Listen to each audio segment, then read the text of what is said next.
Hey everyone, welcome back to another movie review, and as you can obviously see from the title and thumbnail, I am here to talk about the new Mario Galaxy movie.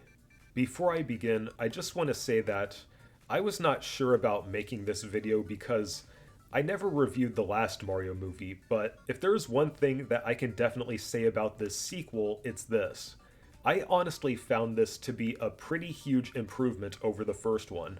Now, the first one has grown on me over time. I definitely like it more than I used to, but I originally did not think highly of it, and the reason I never made a video about it back then was because I don't usually like doing negative reviews, especially on a movie that was so well received, because I feel like I would just be setting myself up for backlash that I don't want to deal with. Though I will be making lots of comparisons to the first one to show where I think this sequel improves upon some of the flaws that the first movie had. I think the problem with me is that when I saw the last movie, I went in with the mindset of a critical fanboy with high expectations. But this go round, I kept an open mind and I tried watching the movie with the mindset of a kid who loves Mario, which I think is the best way to go about it. But most of all, I was trying to look at it for what it was instead of what I wanted it to be. So, what did I think of the Mario Galaxy movie? Well, I was honestly quite surprised. Now, it does have some major glaring issues, but it was actually a lot better than I expected it to be. Like, I just thought at best that it was going to be standard kiddie fare, but no. This is a real fun movie. I cannot emphasize that enough. So, if you know the game, then the movie sort of follows the same formula, but there's a lot of twists and turns along the way, some good and some bad. One of the bigger differences, aside from Star Fox, which I'll get to that in a minute or two, but instead of Peach getting kidnapped, it's Rosalina, and so Mario teams up with Peach, Luigi, and the rest of his friends to go rescue her. You also have Bowser Jr. as the bad guy for most of the film, which is another key difference, but I'm not interested in nitpicking this because I do like some of the story changes that they made. In fact, not only does it borrow from that game, but it also borrows from a lot of other Mario titles like 2 and 3, and there's a lot of references to Sunshine and Odyssey. Though I do have to say, speaking of the film's references, I think that the references are both a strength and a weakness that the film has. Okay, when I say references, what I mean is that the film is just jam packed with cameos and nods to all kinds of Nintendo properties. I nearly died of laughter at the Rob cameo, that NES accessory. I still cannot believe they actually did that. My favorite part of all, though, was probably when Peach was beating up all the enemies from Mario 2. I do love that Wart is voiced by Louis Guzman. I think he's an underrated actor, but his Wart voice was perfect. It's a shame that he didn't play a bigger role in the movie, but it's cool that he was in it. But then you had the Pikmin reference, and I will admit the Game & Watch bit was pretty funny. At the same time, though, there are a lot of parts in the film where it just felt like there was too much going on at one time. I mean, yeah, the wow factor is nice, but the constant nods and cameos do become a bit distracting from the overall story. Though to be honest, with all of the references, I was a bit sad that we didn't get another Charles Martinet cameo, at least none that I noticed. I personally thought it would have been really cool if they had him voice the dragon at the end, kind of as a little nod to another famous game character he voices, but of course that's not Nintendo. Though I really just wish Charles Martinet could have gotten to do another role in the film, just like with the last one. I would say let's get a John Leguizamo cameo, but unfortunately he hates these movies. To each their own, but a lot of the actual references in the movie just got overwhelming. I mean, it was exciting at first, but then it just becomes too much. And the film also gets a little heavy on the chase scenes, or like my least favorite part of the movie would be the scene where the castle falls apart. It felt like that scene went on way longer than it needed to, and every time you think it's done, it keeps on going, and it just felt like filler to me.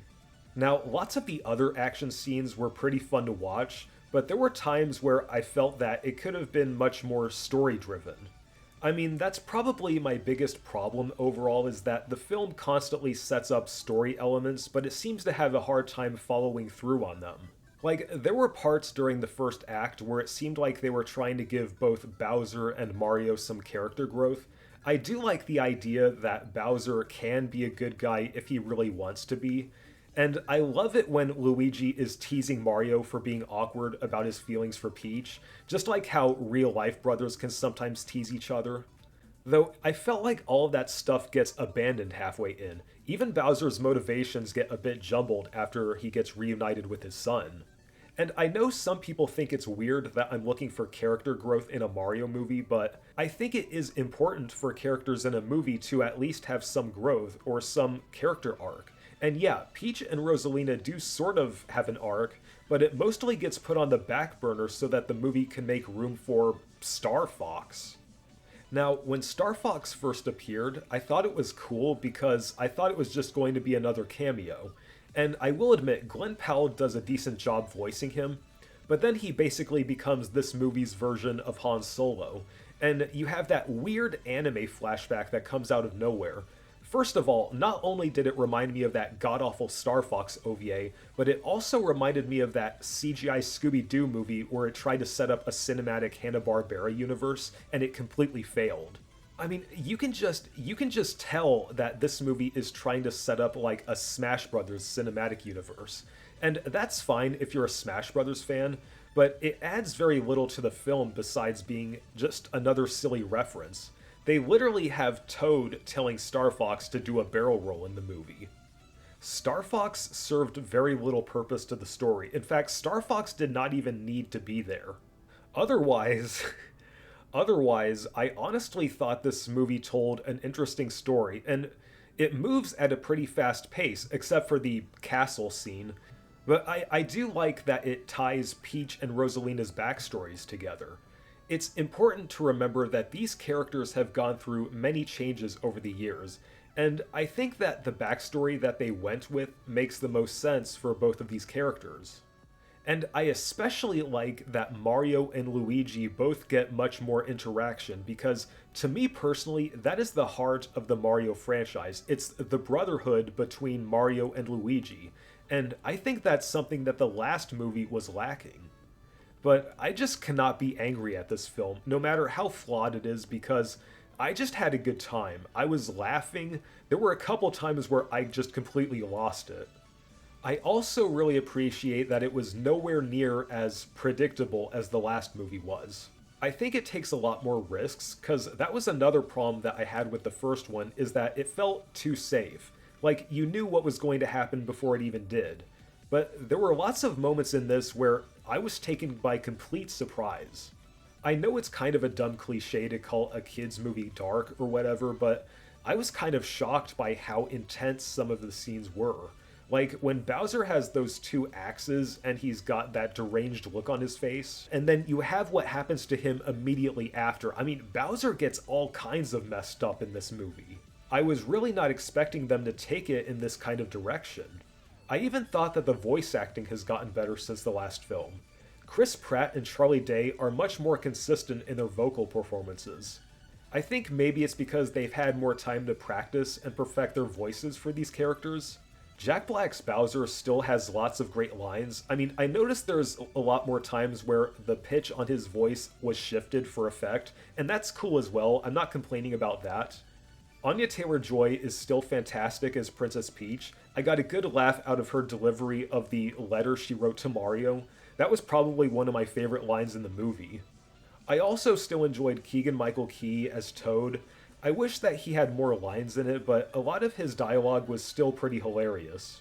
Now, as for the new voice cast members, I loved Donald Glover's Yoshi voice.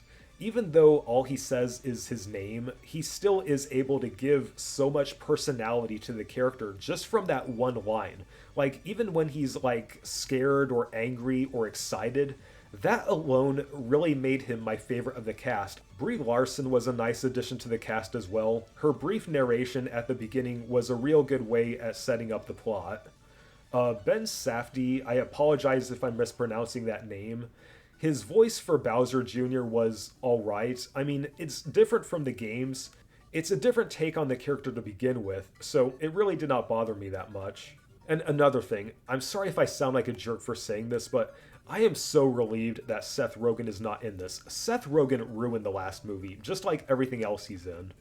So I think it would be unfair to just completely bash the film for its shortcomings, and I really do hate to be that guy, but at the end of the day, it is a kids' movie, and the kids in the theater I went to were having a blast, so I think it is fair to say that the movie did something right. My final rating is an 8 out of 10, and that might sound pretty high, but the movie has a lot to offer for young fans of the Mario series and a lot of fun Easter eggs for older fans. It almost feels like a celebration of Nintendo's biggest accomplishments over the decades. Except, I did not notice any Zelda references, unless I missed something.